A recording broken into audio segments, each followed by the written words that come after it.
নমস্কার বন্ধুরা, paper and colour চ্যানেলে আপনাদের সবাইকে স্বাগত। আমি পৌলমী। আমার আজকের রচনার বিষয় একটি শিক্ষামূলক ভ্রমণের অভিজ্ঞতা। যদি আপনি প্রথমবার চ্যানেলটিতে ভিজিট করে থাকেন তাহলে চ্যানেলটি সাবস্ক্রাইব করার অনুরোধ রইল। আসুন শুরু করা যাক। ভূমিকা। বিশ্বজোড়া পাঠশালা মোড়, সবার আমি ছাত্র। সুনির্মল বসু। কবির ভাষায় শিক্ষা কেবল শ্রেণীকক্ষের চার দেওয়ালের মধ্যে সীমাবদ্ধ নয়। বিদ্যালয়ের পাঠ্য বই আমাদের জ্ঞানের আলো দেয় ঠিকই, কিন্তু বাস্তব জীবনের অভিজ্ঞতা বা প্রত্যক্ষ দর্শন শিক্ষার্থীদের চিন্তাশক্তি ও দৃষ্টিভঙ্গির আমূল পরিবর্তন ঘটায়।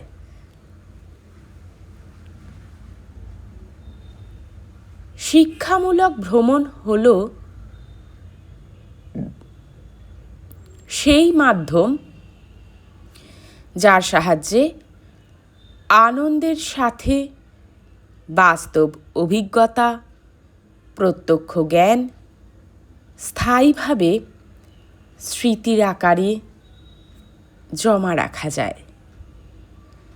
আর সেই ভ্রমণ যদি হয় বন্ধুদের সঙ্গে, শ্রদ্ধেয় শিক্ষক শিক্ষিকাদের নির্দেশনা ও সাহচর্যে, তাহলে তো পরম প্রাপ্তি। ভ্রমণের স্থান ও যাত্রার প্রস্তুতি। গত শীতের ছুটিতে আমাদের বিদ্যালয় থেকে কলকাতার বিড়লা তারামণ্ডল ও ভারতীয় জাদুঘর ভ্রমণের আয়োজন করা হয়েছিল পঞ্চম থেকে দশম শ্রেণীর ছাত্রছাত্রীদের জন্য। দিনটি ছিল 11ই ডিসেম্বর।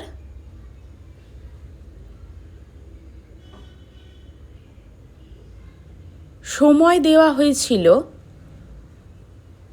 সকাল 6:30। স্কুল প্রাঙ্গণ থেকেই বাস ছাড়া হবে। আমরা যারা যাব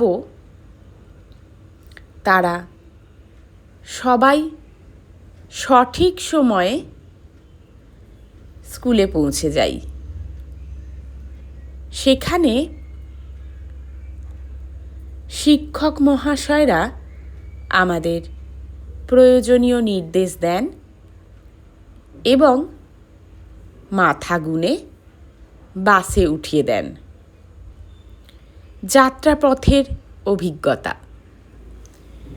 বাসে ওঠা থেকেই আমাদের সবার মুখে ছিল প্রবল উৎসাহ ও আনন্দের ছাপ। বাসের সিটে বসে জানলার বাইরে চোখ পড়তেই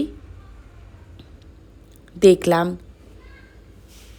সকালের মনোরম প্রকৃতিকে শীতের মৃদু কুয়াশা ঢেকে রেখেছে।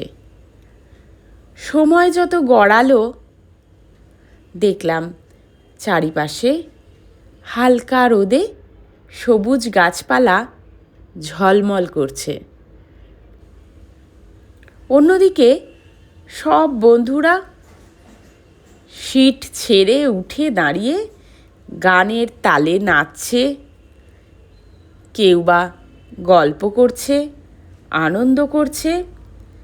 হাসিতে মজাতে সময় যে কখন কিভাবে কেটে গেল বুঝতেই পারলাম না। আমরা কলকাতা শহরে এসে পৌঁছে গেলাম। রাস্তার দুপাশে বড় বড় অফিস, অট্টালিকা, খেলার মাঠ, চওড়া রাস্তা, গাড়ির জ্যাম, এসব দেখতে দেখতেই পৌঁছে গেলাম আমাদের প্রথম গন্তব্যস্থলে, তারামণ্ডল দর্শন।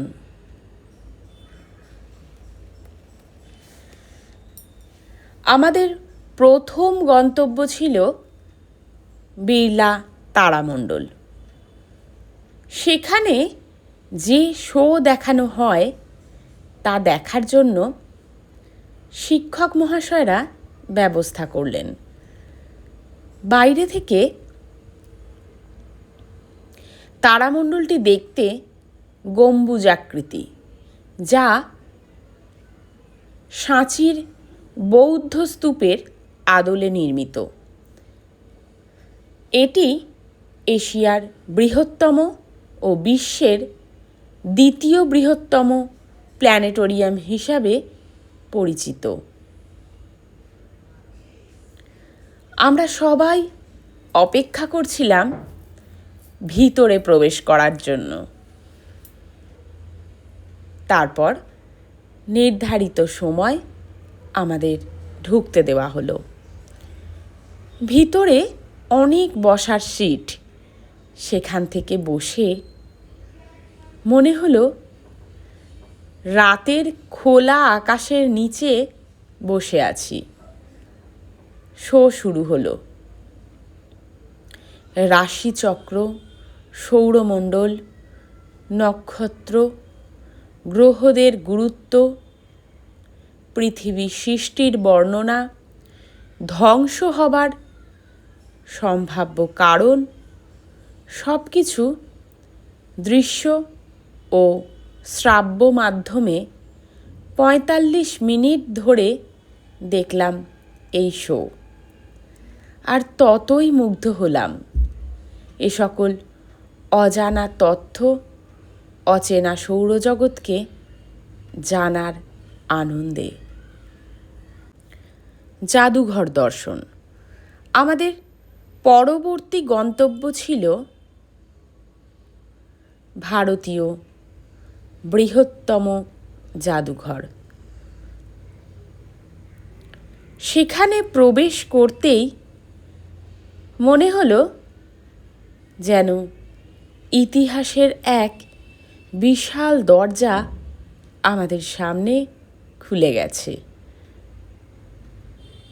বহু প্রাচীন এই সাদা বিল্ডিংয়ের প্রতিটি কক্ষে রয়েছে অতীতের দুষ্প্রাপ্য, দুর্মূল্য, ঐতিহ্য বহনকারী সব জিনিসের সংগ্রহ, যার প্রতিটি জিনিসের বিবরণ সহ সংরক্ষণ করা আছে কাঁচের দেওয়ালের মধ্যে। এখানে আমরা দেখলাম মূর্তি, মুদ্রা, অস্ত্রশস্ত্র, প্রাচীন পোশাক, জীবাশ্ম, প্রাণীদের কঙ্কাল, মমি ইত্যাদি বহু জিনিস। শিক্ষক মহাশয়রা আমাদের বিস্তারিত ব্যাখ্যা সহ বর্ণনা করে দিচ্ছিলেন এসব জিনিসের। এর সাথে ছিল ছবি তোলা, বন্ধুদের সাথে খাওয়া দাওয়া, গল্প, আলোচনা, সব মিলিয়ে এই ভ্রমণ যেন জীবন্ত হয়ে উপস্থিত হয়েছিল আমাদের সামনে।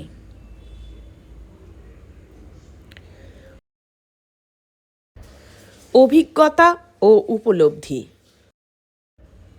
দেখলাম অনেক কিছু, জানলাম না জানা অনেক বিষয়, আর অনুভব করলাম জীবনের এক অচেনা দিক। এতজন বন্ধু একসঙ্গে ঘোরা, খাওয়া, অন্যের অসুস্থতায় তাকে সুস্থ করার আপ্রাণ চেষ্টা, অপরকে সাহায্য করা, নতুন কিছু দেখার আনন্দ ভাগ করে নেওয়া, এসব সারা জীবনের সঞ্চয়। স্যার ম্যামদের সঙ্গে গুরুগম্ভীর সম্পর্কটা যেন অনেক সহজ মনে হতে লাগলো। স্যারেদের গলায় গান শোনা, মজার মজার কথা বলে হাসানো, এগুলো তো ক্লাসরুমে পাওয়া যায় না। আমাদের সবার মন খুব ভারাক্রান্ত হয়েছিল। মন খারাপের মধ্যেও যা পেলাম তা আমার আজীবন স্মৃতিতে সঞ্চয় হয়ে থাকবে। উপসংহার: ভ্রমণ শেষে শরীর কিছুটা ক্লান্ত থাকলেও মনটা ছিল আনন্দে ভরপুর। শিক্ষামূলক ভ্রমণ আমাদের কেবল শিক্ষা দানই করে না, বরং আমাদের দৃষ্টিভঙ্গি ও চিন্তাধারার বিকাশ ঘটায়, সহানুভূতিশীলতা শেখায়। বিদ্যালয়ের গণ্ডি পেরিয়ে এমন বাস্তবমুখী শিক্ষা আমাদের জীবনের এক অমূল্য সম্পদ। ধন্যবাদ ভিডিওটি সম্পূর্ণ দেখার জন্য। এরকম আরও অন্য কোনো বিষয়ের ওপর ভিডিও পেতে চাইলে অবশ্যই কমেন্ট করে জানাবেন। আর ভিডিওটি ভালো লেগে থাকলে লাইক, শেয়ার এবং সাবস্ক্রাইব করতে ভুলবেন না। ভালো থাকবেন। দেখা হবে পরবর্তী কোনো নতুন ভিডিও নিয়ে।